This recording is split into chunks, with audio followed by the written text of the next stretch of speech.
幾多次聚餐，我與你爭吵已慣。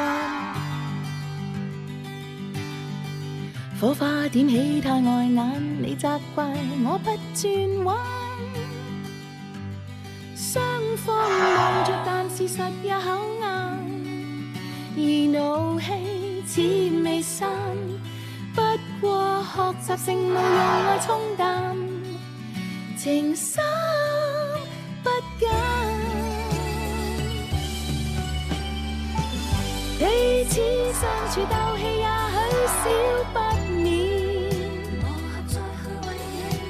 愛能讓我們為愛人奉獻，也能讓我們用愛做尾點。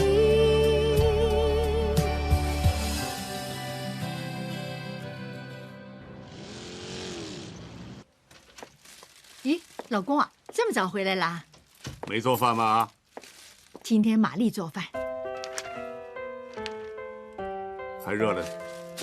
哇，金财记，那是不是卤水鹅片和鸭蛋煎好饼啊？怎么了？我做的菜也不爱吃啊，所以要加菜啊。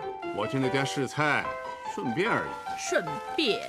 玛丽说呢，她楼上还有鲍鱼，加上这2个菜，烫点青菜就能吃饭了。那就是不用我做了。今天我来吧，你坐在这儿等着吃。思翰一回来啊，烫点青菜就能吃了啊。我回来了。啊，说到就到。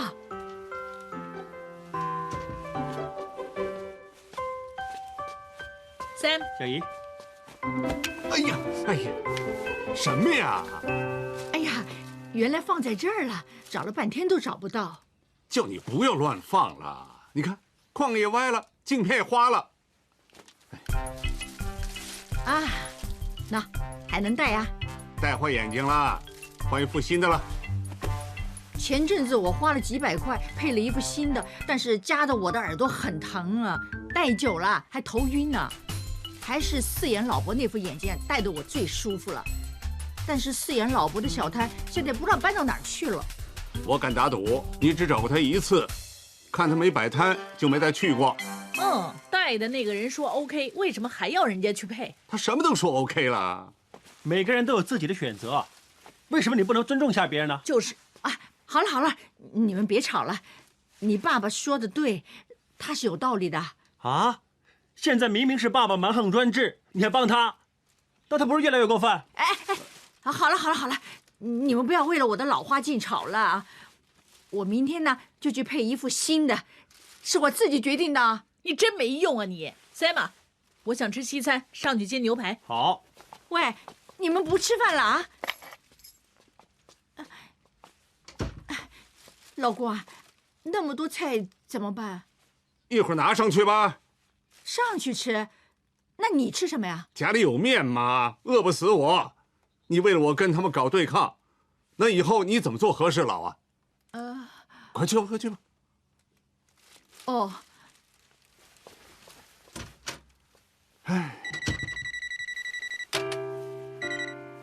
喂。师傅，我明明是打 Sam 的手机啊。也许他费了线回家呢。哦，那 Sam 呢？他们都去玛丽那儿吃饭，等他们吃完饭，说完我的是非，可能10点半回来。你到时候再打来找他吧。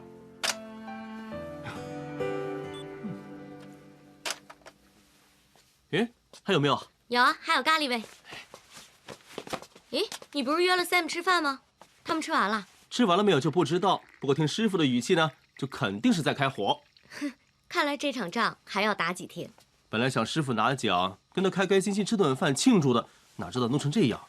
师傅也是的，说到底也是 Sam 的一番心意嘛，干嘛在这么多人面前摆架子呢？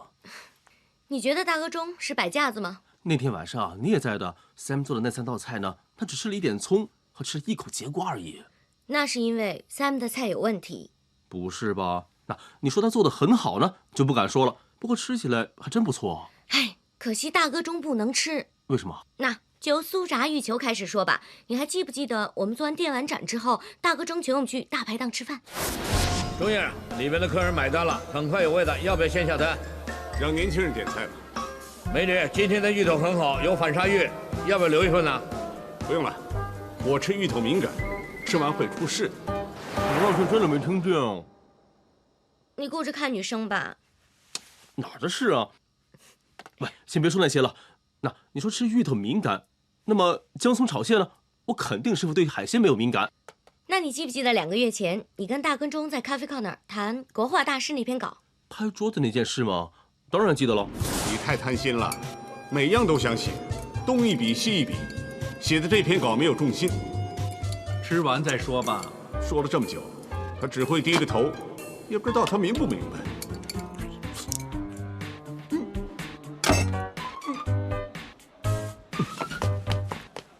大个钟是不是生你气呢？那天吃完饭，你不是跟我说大个钟气得拍桌子走了吗？其实有件事我没跟你说，我在茶水间看到的。大个钟，你没事吧？刚才有块螃蟹壳卡在我喉咙里头，不上不下，差点憋死我。下次小心一点啊！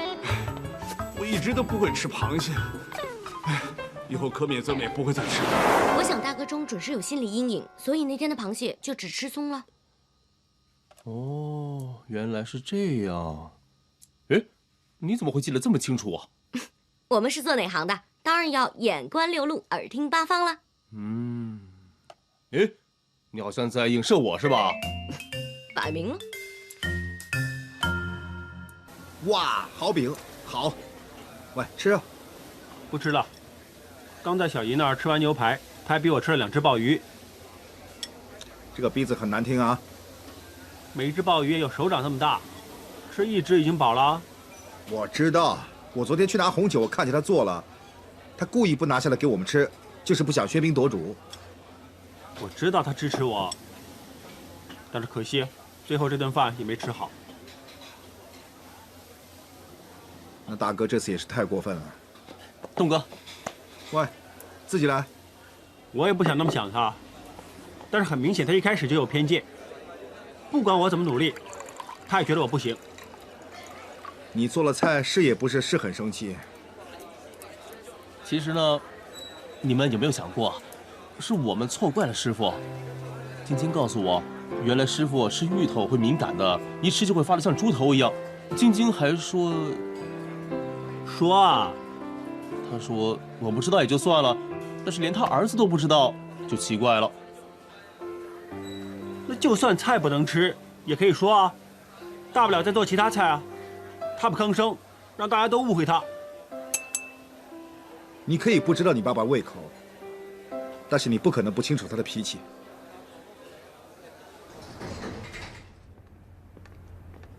喂 ，Sam， 怎么样？看了医生没有啊？对了，明天要录影的食材是你负责的，那怎么办啊？哦，行，没问题，那我们帮你准备。你想怎么样啊？哦，你写好食材了，单在你抽屉里啊？那行啊，没问题啊，我明天拿着单，然后去买货就行了。啊，你还有走地鸡鸡蛋没买啊？那怎么办啊？喂，岑小姐明天做糖醋黄金蛋，鸡蛋是主角啊。但是那些鸡蛋不是到处都能买得到的，那怎么办？去哪儿买啊？什么？哦，你等等啊，有没有纸笔啊？没有啊。哎，谢谢。哎，有了，你说，是沙头角叫古婆的。哦，她每天都会从深圳那儿拿些走地鸡的鸡蛋来卖。哦，你已经跟她订了一沓了。她的摊在哪儿啊？哦，沙头角村市场附近，靠近顺昌街。那么如果不在呢？就在顺龙街的便利店附近啊。喂，古婆怎么走来走去的？可能怕被人抓吧。哎，我写好了。那个古婆什么样啊？胖胖的，笑眯眯的。哦，我写好了。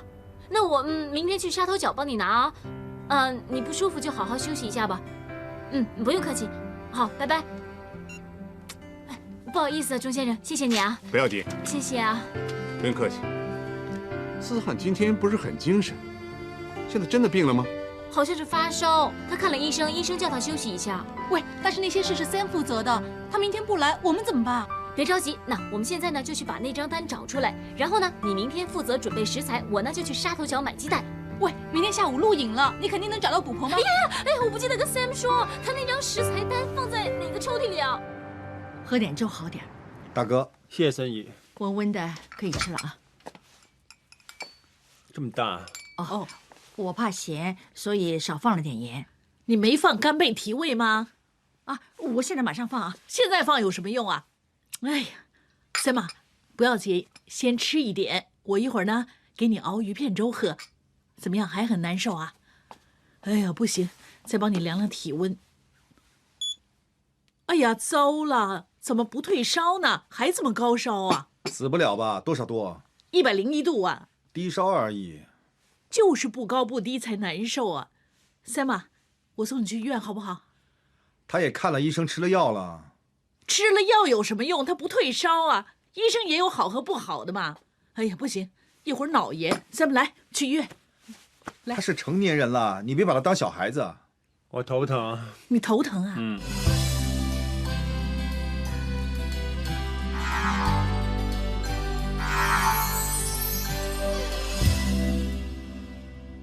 头疼啊？是哦。那用冰毛巾敷一敷。他手软脚软的。够了，他几岁了？才101度，一个个都把他当小孩一样，有没有搞错呀？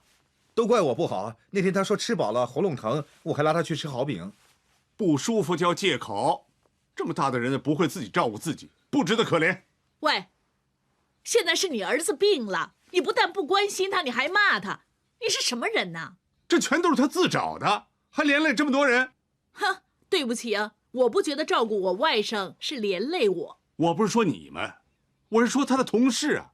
我看着他2个女同事啊，为了帮助他善后，忙得晕头转向的，不就是因为这位小少爷？那他现在想生病吗？他病得有多厉害呀？当年我跑新闻呐，烧到103度我都照开工。这么拼搏，这是责任心。后来支持不住，晕倒在路边了。那到头来不一样也做不了。错，我是知道做完了事才晕的。晕之前呢，我还托人把稿子交给报馆。哪像他呀，一点小病就把工作交给别人做，一点责任感都没有。你看他那娇气样子。是啊，晕之前还那么有责任感，你不要美化自己了。我没有必要跟你们说谎话。行了，三妈，这里的负能量实在太高了，我扶你去我那儿。不用了，我要走。老公，你去哪儿啊？回公司。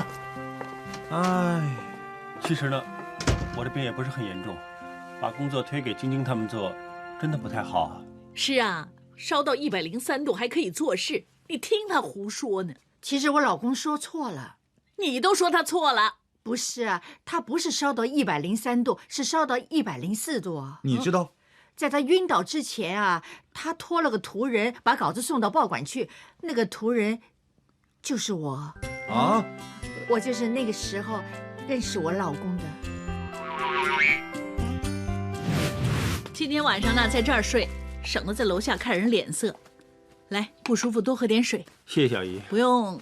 其实呢，爸爸骂我的话呢，也不是没有道理的。哎呀，神经病！烧到104度还要做英雄，你不用跟他比的啊！小姨，我知道你疼我，但是我把自己的事推给别人做，不应该像理所当然一样。说了叫你不用理他了。你爸爸平时说话好像多有原则似的，你以为他真的那么正直啊？啊，我不明白你的意思啊，小姨。哎，他每天那么早起床，你知不知道他去哪儿？跑步啊？表面上是，其实他去见一个女人啊。爸爸外面有女人啊？3年前我偷听到，不是，我无意中听到他跟女人通电话。啊，那个女人呢，做作的不得了，捏着嗓子这么说：“主哥，我想你，我想你。”就是这样，我想你，我听见也肉麻。那你有没有告诉孙姨啊？当然没说了。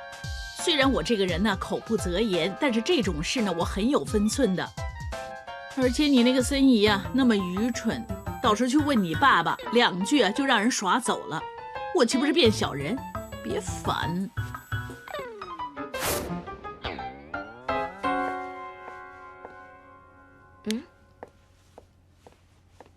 哎，晶晶啊，这么晚？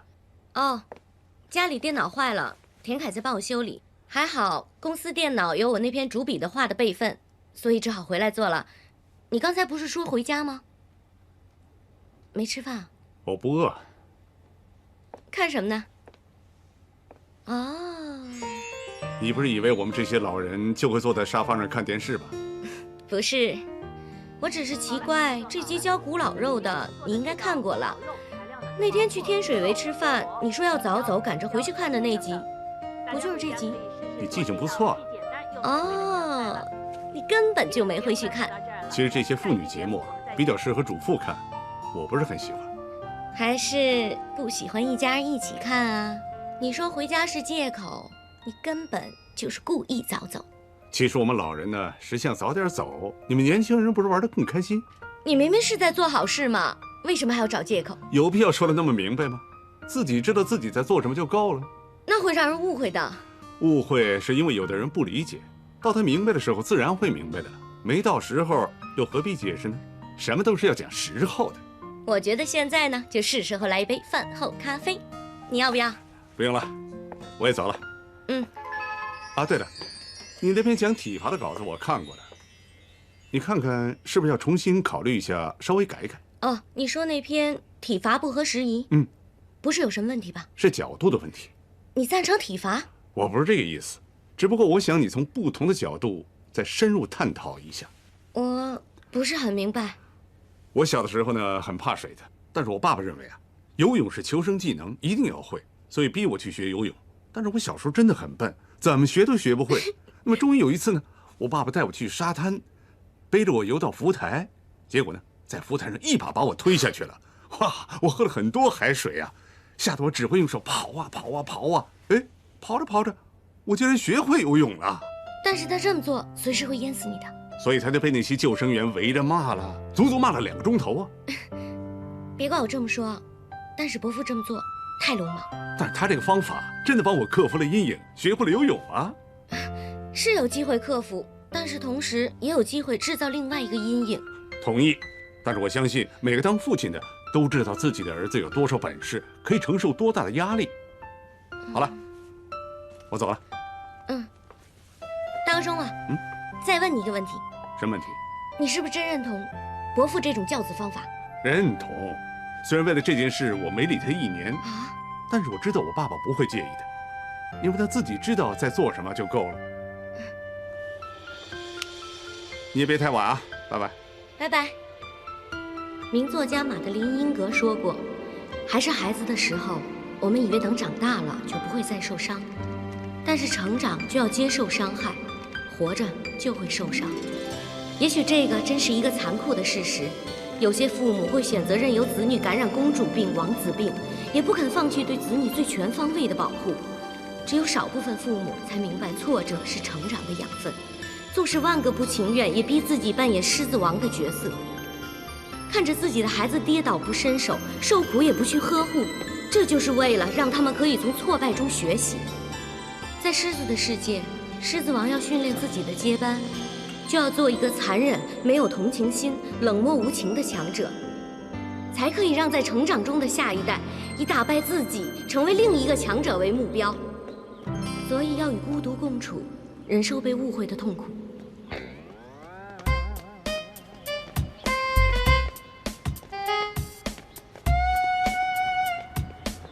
平时爸爸不走这边的，他去哪儿呢？难道让小姨说中？爸爸真有另外一个女人？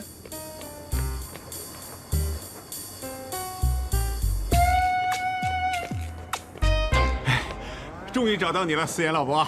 这么巧啊，钟先生！我找了你很久了，到处问人，问了1年才打听到你的消息，才知道你搬到这儿了。是啊，我也是重新摆摊没多久。这么久不见你，以为你退休不做了呢。我想啊，在乡下住了些日子，太闷了，就在摆摊找点事做做，打发时间啊。那倒是，怎么不在我们那边摆摊啊？这边啊，小贩队巡逻没那么密呀。哦，我老婆的老花镜啊弄花了，我叫她去配，她说只有你卖的眼镜，她戴的最舒服。原来给大嫂配眼镜啊？那，这副是她常戴的。哦，我要3副，400度的。3副这么多呀？我老婆经常丢东西，多准备几副好点。哎呀，如果多几个你这样的客人就好喽。方不方便留个电话给我？好。这边骂完那边买，难怪生意这么死心塌地了。哼，谢谢，我的电话。谢谢啊。喂，早。阿典不舒服，不肯吃东西啊。你等我，我马上走。拜拜。拜拜。阿嗲，那一定不是男人。朱哥，阿嗲他想你啊。他怎么了？怎么不吃东西？哦，吃多了，小事。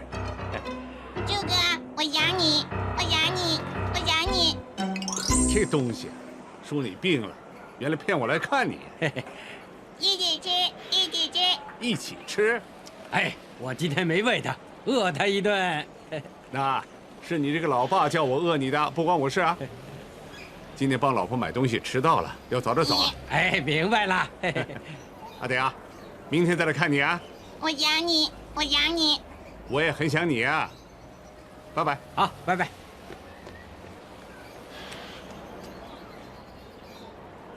哎，先生要什么？帅哥要买什么？哇，这只鹦鹉说话很棒哎。他不是每天都这么爱说话的，要看心情啊。卖多少钱呢？啊，不好意思啊，这只不卖，是客人留在这里寄养的。你说那客人就是刚才那个祝哥啊？哎，你也认识铁臂食神呐？他很疼阿嗲的。为什么他买了之后不拿回家啊？哦，他3年前买的时候呢，是怕他老婆敏感，现在就更不会拿走了，因为他说啊，儿子从加拿大回来，他怕这只鹦鹉吵他儿子做事，就继续在这里寄养，那就每天来跟他玩玩。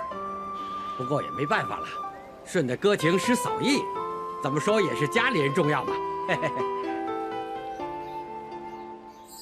幾多次聚餐，我與你爭吵已慣，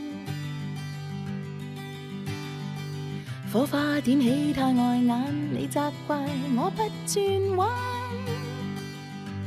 雙方望着，但事實也口硬，而怒氣似未散，不過學習性怒用愛沖淡，情深不減，